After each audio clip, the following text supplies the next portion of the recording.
여러분들 요즘에 어떻습니까? 요즘에 아파트 가격이 막 올라가나요? 떨어지나요? 부동산 가격이 장난 아니죠? 왜 이런 양이 벌어질까요? 왜 이런 일이 벌어질까요? 응? 생각을 해보셨나요? 자꾸 부동산 가격을 잡으려고 막 하는데 왜 부동산 가격이 올라갈까? 왜 반대로 움직일까? 여러분들 응? 왜 이런 현상이 벌어질까 생각을 해보셨나요? 자, 여러분 최근에 조세 저항까지 일어날 정도로 어떻습니까? 국민 여론이 좋아요, 안 좋아요? 많이 안 좋죠. 그것 때문에 문재인 대통령 지지율이 한참 하락하고 있고 집권 여당의 어떻습니까?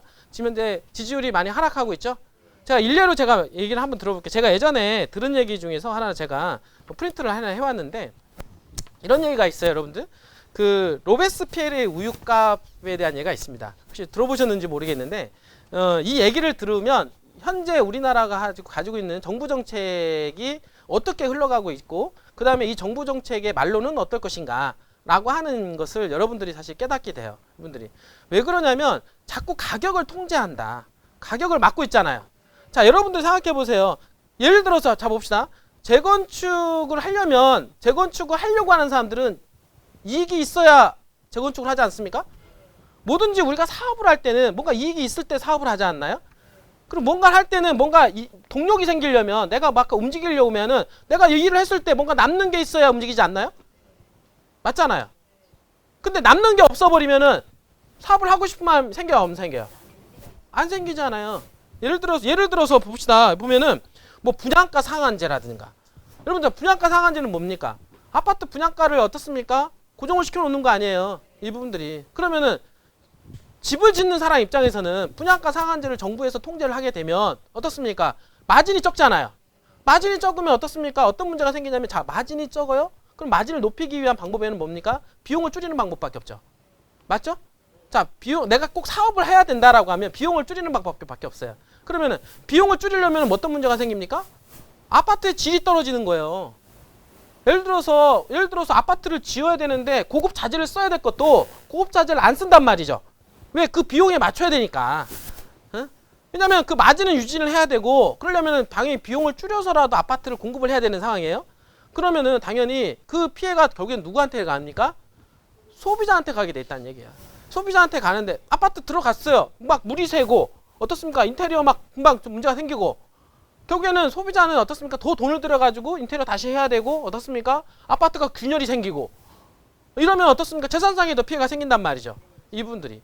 그러니까 한마디로 말해서 가격을 잡는 게 중요한 게 아니에요. 자꾸 근데 우리나라 지금 현재 문재인 정부 들어서 가장 문제는 뭐냐면 가격을 잡으려고 한다.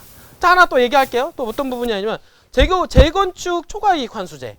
자, 재건축을 하려면 어떻습니까? 이익금이 남아야 하지 않나요? 그러니까 초과이익을 갖다가 어떻습니까? 환수를 해버린다라고 하면은 누가 동력이 생깁니까? 재개발을 할 수 있는 동력이 안 생기잖아요. 그러면 어떻습니까? 재개발을 해야만이 주택 공급이 늘어나는데 왜 요즘에 주택 공급이 없어지는 이유가 뭐냐? 재개발하지 못하잖아요.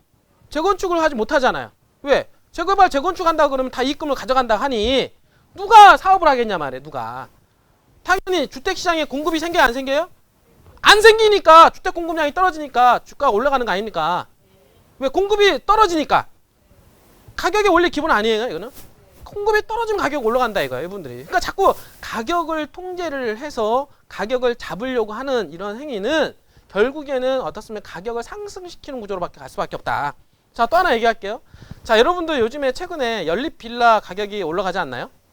물론 그런 거 있습니다. 임대주택 사업자를 낼 때 사업자의 아파트만 뺐죠. 아파트는 어떻습니까? 임대사업자 등록을 안 됩니다. 이 부분들이. 그리고 나머지 연립빌라 단독은 돼요. 오피스텔은 됩니다. 그렇기 때문에 어떻습니까? 이번에 710 부동산 정책에 의한 풍선 효과로 인해서 연립 빌라 값이 지금 움직이고 있는 거예요. 이 부분들이. 근데 과연 그것 때문에 움직일까요? 그렇지 않아요. 왜 그러냐? 법인 사업자가 어떻습니까?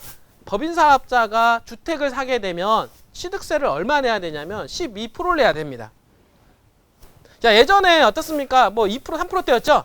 그런데 어떻습니까? 법인 사업자가 이번에 법인에 의해서 주택 수요가 늘어나면서 주택 투기 수요가 늘어난 주 요인을 갖다가 법인 사업자로 했죠. 그러니까 법인 사업자가 주택을 사지 못하게끔 막기 위해서 취득세를 12%까지 올렸단 말이에요. 그럼 어떤 문제가 생기냐? 이게 또 규제 정책 아니에요, 규제.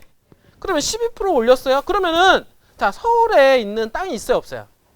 그러면 서울에 있는 땅을 갖다가 그 주택 사업자들은 어떻게 하냐면, 법인들은 어떻게 하냐면, 빌라 연립을 지으려면 어떻게 해야 되냐면, 단독주택 있죠? 허름한 단독주택. 허름한 단독주택을 1조 일반 주거지역에 단독주택을 매입을 합니다. 그 매입을 해가지고 어떻습니까? 거기다가 연립 빌라를 짓죠? 그리고 분양을 하잖아요. 그러면 생각을 해보세요. 단독주택을 살려고 하면 어떻습니까? 주택을 사는 거잖아요. 그 주택을 살 때 뭘 더 내야 돼요? 취득세를 12% 내야 되죠. 그러면 원가가 올라가지 않나요? 그쵸? 자, 원가가 올라가기 때문에 이 원가를 만약에 사업을 계속 해야 된다라고 하면 당연히 그 집을 사서 원가가 12% 올라가죠? 그럼 12% 올라가는 그 원가를 갖다가 어디에다가 반영을 시켜야 됩니까? 분양가에다 반영을 시켜야 돼요.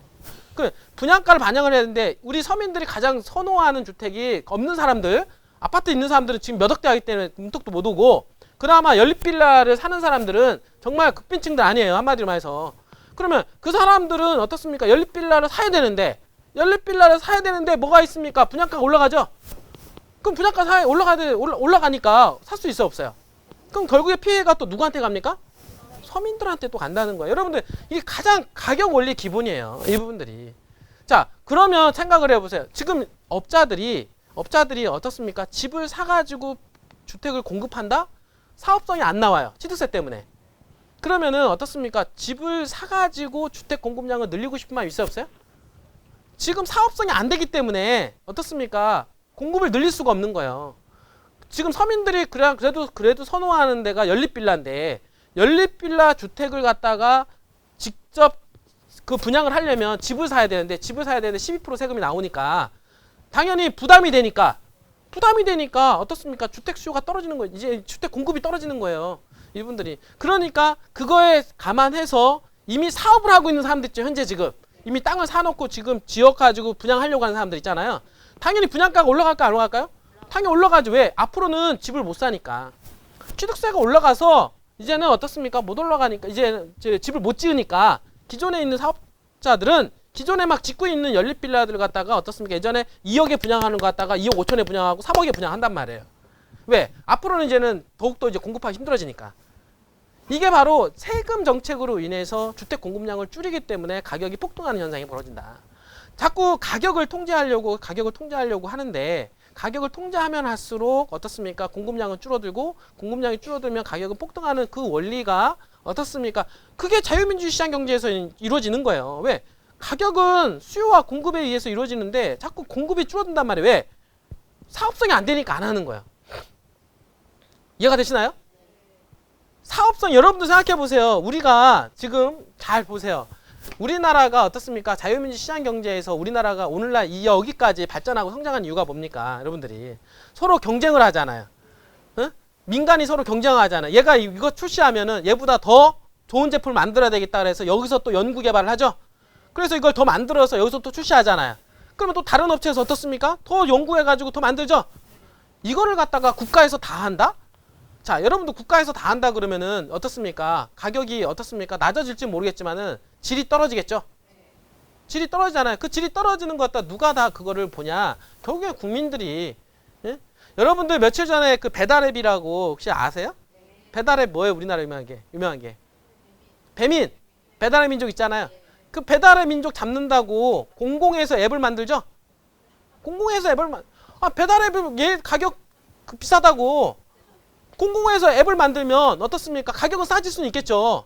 가격은 싸질 수 있겠지만 어떻습니까? 질이 떨어지게 되어 있는 거예요. 결국에는 그 질을 누가 소비자가 고스란히 받게 되는 겁니다. 이 부분들이. 예? 그래서 사회주의로 가면 갈수록 자꾸 삶의 질이 떨어지는 거예요. 이 부분들이. 이해가 되시나요?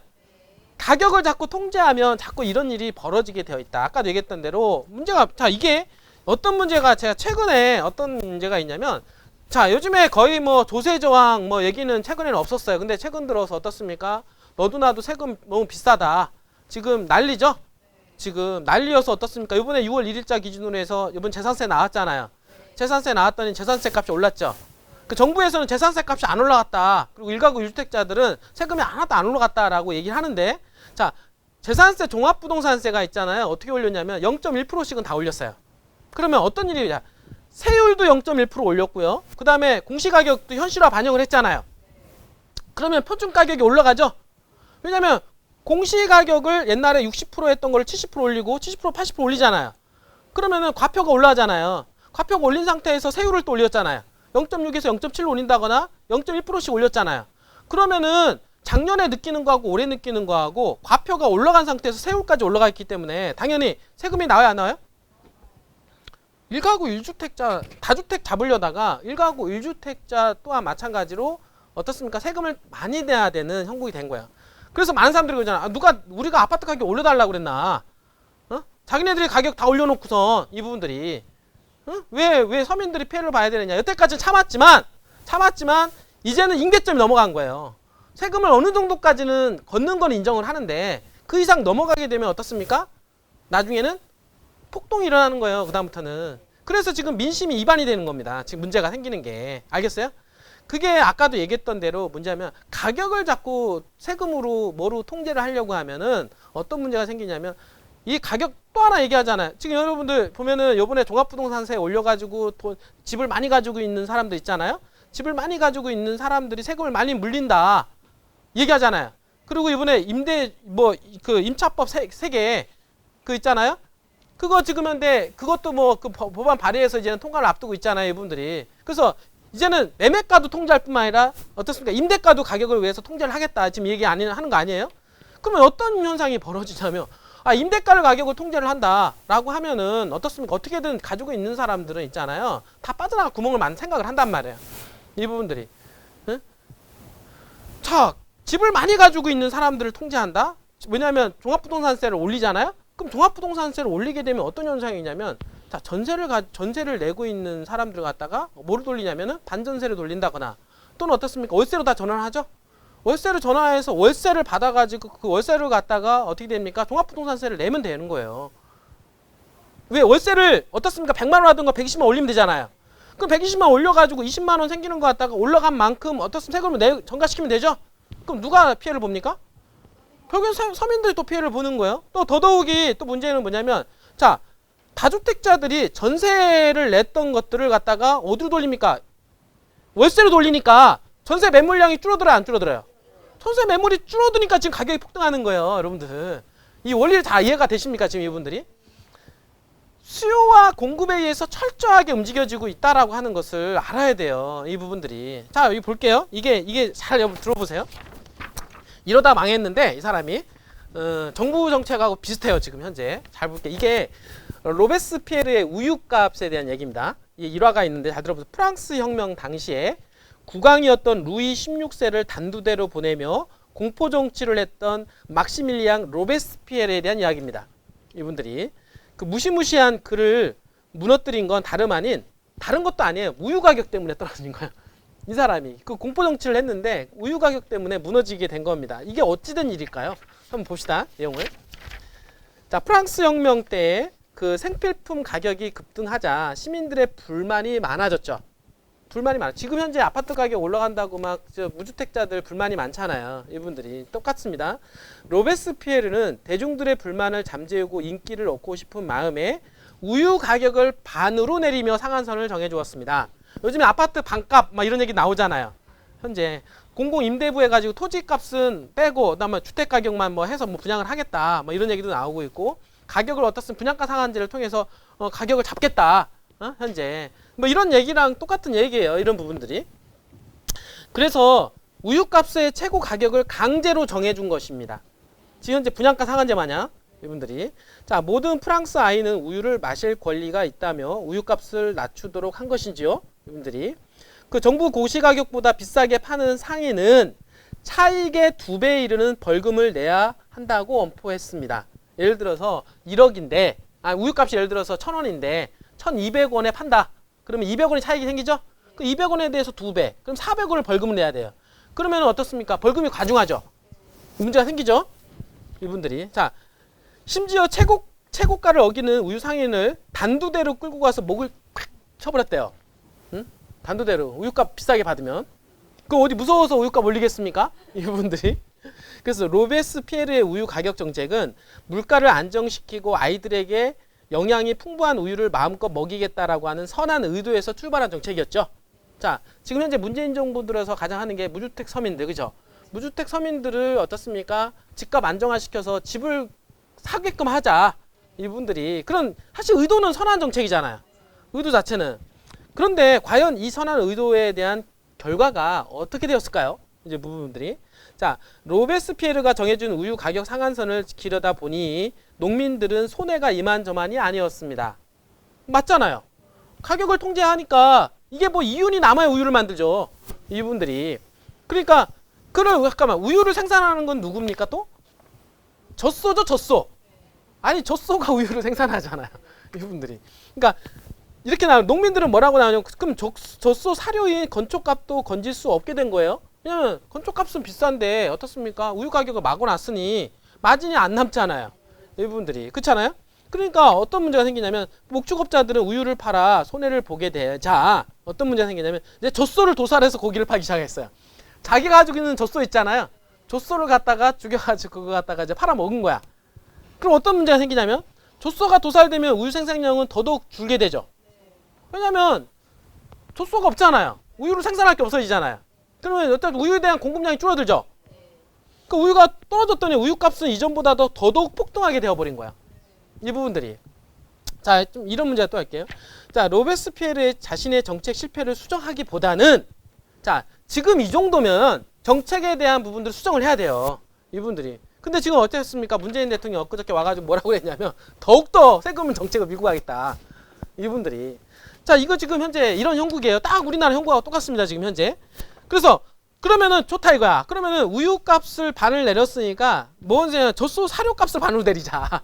이제 더더욱 이제 이 부분까지 간 거야. 그럼 젖소 사료값을 반으로 내려 최고 가격을 정해버리는 정책을 또다시 피게 된 거야. 그러니까 우유값도 절반 내리고 젖소 사료값도 절반 내리게 된 거야. 자, 어떤 문제가 발생하나 봅시다. 사료 최고가도 어기면 어김없이 단두대로 끌고 와서 처형을 했어요. 그렇다면 어떤 일이 벌어졌을까요? 봅시다. 사료업자들은 단두대에서 처형당하느니 차라리 사료 생산을 중단하게 된 거예요. 아니, 일단 사람들 있잖아요. 돈이 돼야 움직일 거 아닙니까?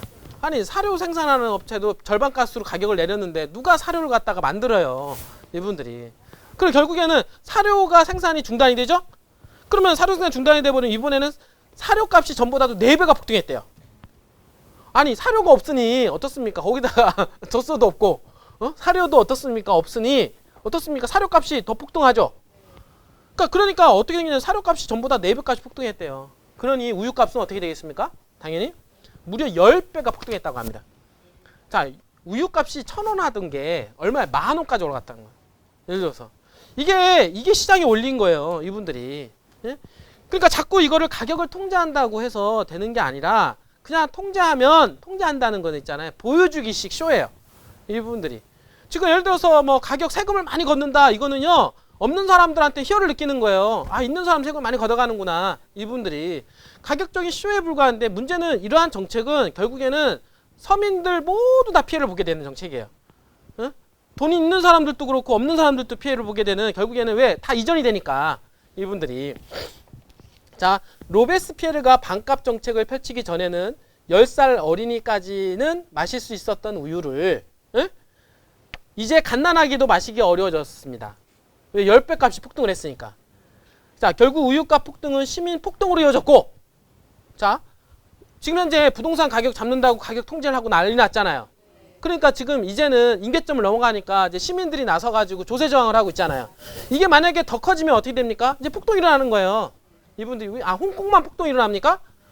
사람들이 있잖아요. 정당한 세금을 내야지 그 이상 세금을 내게 되면 이제 화가 생기는 거야. 이 부분들이. 자, 어떤 문제가 되니까 로베스피에르는 단두대로 끌려가게 되었습니다. 자, 우유값 시민 폭동으로 이어졌고, 결국에는 그 로베스피에르가 어디로 갔습니까? 이 사람이 단두대로 끌려가게 됐어요. 반대로. 이런 문제가 생긴 거예요. 자, 이때 파리 길거리에서 시민들은 로베스피에르를 향해 이렇게 외쳤다는군요. 저기 더러운 최고가가 끌려가고 있다. 최고가 끌려가고 있다. 로베스피에르는 개인적으로 청렴한 인물이었다고 합니다. 자, 여러분들, 문재인 대통령 우리가 얼마나 청렴하다고 합니까? 그 여자들의 로망이잖아요. 여자들이 이렇게 청렴하고 결백한, 저렇게 깨끗한 사람. 그리고 사실은 이번 정권이 하는 게 나쁘게 하는 건 아니에요, 원래. 근데 문제는 뭐냐면 시장을 어기면서 하기 때문에 그래요. 시장을 자꾸 어기려고 하니까, 자꾸 한마디로 말해서 억지로 억압을 하니까 그래요. 억지로. 억지로 막 누르고 막 가격을 통제하고 억지로 막 하니까 문제가 생기는 거야. 이 부분들이 시장의 원리대로 둬야 돼. 수요와 공급에 맞춰야 되거든요. 이 부분들이 차라리 그냥 공급량을 늘리면 돼요. 공급량을 늘릴 수 있는 방안을 생각을 하면 됩니다. 그래서 여기 마찬가지예요.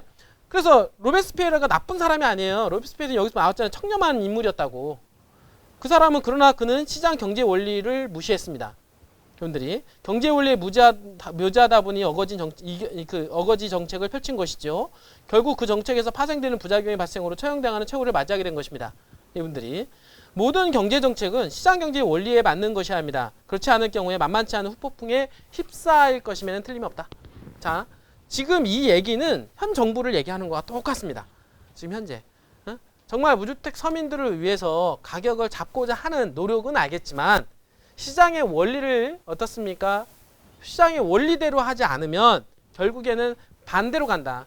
지금 다 그렇잖아요. 지금 현재. 지금 어떻습니까? 주택 가격이 폭등을 하는 게 주택 가격을 잡으려고 하는데 이상하게 폭등을 하죠? 그게 왜 그런 현상이 벌어졌냐면 아까 얘기했잖아요. 주택 가격을 법인 잡으려고 하다가 어떻습니까? 세금을 높이니까 주택 사업자들이 돈이 안 되죠. 그러니까 사업이 안 뛰어드니까 당연히 공급량이 줄어들죠. 그러니까 가격이 폭등하는 거예요. 아까도 얘기했던 대로 세금을 많이 갖다 얹히면 그냥 좋아 보이는 거 단순히 있는 사람들 세금 많이 얹히게 되면 빨리 팔겠지 하고 있었는데 그게 아니라 그 세금을 갖다가 어떻습니까? 임차인들한테 전가시킨다 이거예요. 이 부분들이. 그러니까 이런 일들이 계속 있으니까 더욱더 안 팔고 계속해서 전가만 시키고 그러다 보니까 어떻습니까? 가격은 계속해서 폭등을 하고 이런 문제. 그러니까 이런 문제를 아니까 지금 서울에 그린벨트 풀자 이런 얘기 나오는 거 아닙니까? 지금 현재. 그쵸? 근데 이것도 만만치 않죠? 그린벨트 푼다는 게 이분들이. 그러니까 이쪽에서는 그린벨트 풀자 이쪽에서는 풀지 말자 이것만으로도 말이 엄청나요. 이렇게 해가지고 그린벨트 안 풀어도 지금 우리나라의 재개발 재건축만 강남 일대 강북 있잖아요. 재건축 재개발하고 어떻습니까? 세금만 조금만 완화시켜줘도요 나올 매물이 엄청나요. 근데 이미 주택 공급량은 늘어났기 때문에 굳이 그렇게 신도시까지 만들지 않아도 정부 정책 한마디로 말해서 있잖아요. 지금 하고 있는 거 똥꼬집만 안 부리면 돼요. 똥꼬집만. 결국에는 그 똥꼬집으로 결국에는 단두대에 누가 처형을 당했습니까? 지금 현재 여기 주인공인 어떻습니까? 로베스피에르라고 하는 사람이 단두대에 가서 단두대 처형을 받은 거 아닙니까? 이분들이. 이거는요 지금 정권에 대해서 지금 적나라하게 보여주는 그런 거다라고 보여주면 됩니다. 이분들이 안타깝지만 잘하려고 하지만 시장의 원리를 어떻습니까? 무너뜨리고 하는 이런 행위들은 그러면은 우리나라는 그냥 사회주의로 가야 돼. 그냥 사회주의로 가가지고 배급해줘야 됩니다. 배급해주는 시장 아니고서는 이런 원리대로 해서 가격을 자꾸 잡으면 잡을수록 어떻습니까? 시장은 반대로 움직인다. 자 생각해 보세요. 우리 자꾸 지금 어떻습니까? 막 정부 정책에서 복지 정책으로 돈을 많이 퍼주잖아요. 돈이 퍼주고 대기업들 막 때려잡죠?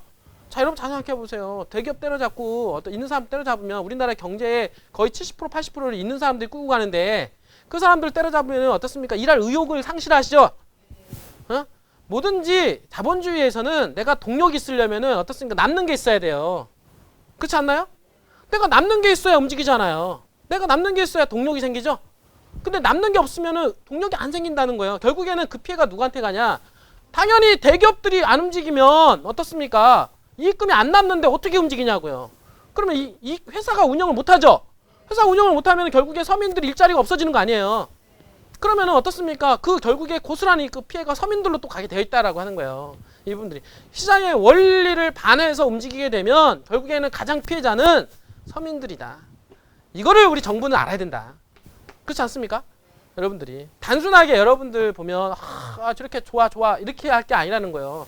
결국에는 여러분들한테도 그게 반드시 피해가 오기 때문에 여러분들 생각을 잘 해야 돼요. 이분들이 이게 지금 현재 그냥 돈 퍼주고 하는 게 좋은 거 아닙니다. 여러분들 결국에는 여러분들 아니면 여러분들 후세대에 다 그게 다 전가가 되는 거야. 이분들 여러분들 우리나라 국가부채 얼마나 늘어나고 있습니까? 지금 현재 지금 기업수 늘어나고 있죠?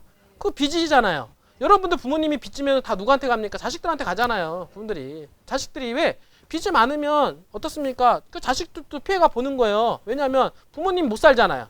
빚에 허덕이잖아요. 그럼 자식들한테 영향 가요 안 가요? 자식도 그런 모습과 환경 속에 살아야 되잖아요. 이 부분들이.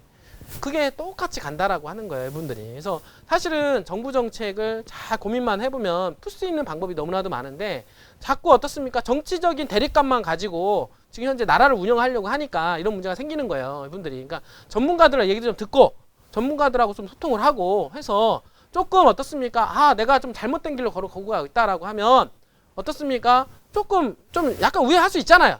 이 부분들이 우회해서라도 올바른 좀 길로 좀 가기를 좀 바랍니다. 그래서 제가 오늘 얘기한 거는 수요와 공급의 문제인데 이 공급이 깨졌을 때 우유값이 아까 얼마 올라왔습니까? 10배가 폭등했죠? 자, 생금에 공급이 깨지고 있고 어떻습니까? 수요는 폭발하잖아요. 가격 폭등합니다. 여러분들 분명히 제가 얘기하지만 알겠습니까?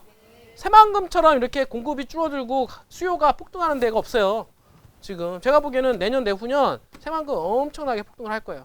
거기다가 뭐 지금 현재 주택만 규제하지만 토지 앞으로 규제하잖아요. 규제할수록 또 폭등할 겁니다. 이분들이 왜? 안 팔아요. 그럼 당연히 가격은 폭등할 수밖에 없죠. 그분들이. 그러니까 항상 지금 현재 이런 부분들 제가 보기에는 이런 여지와 여건들이 앞으로 더욱더 환경이 만들어지고 있기 때문에 새만금은 제가 보기에는 올해 하반기로 가면 갈수록 그리고 내년 내후년 때는 새만금은 더욱더 폭등하는 그런 시세가 오지 않을까 저는 이렇게 생각을 해봅니다. 알겠습니까?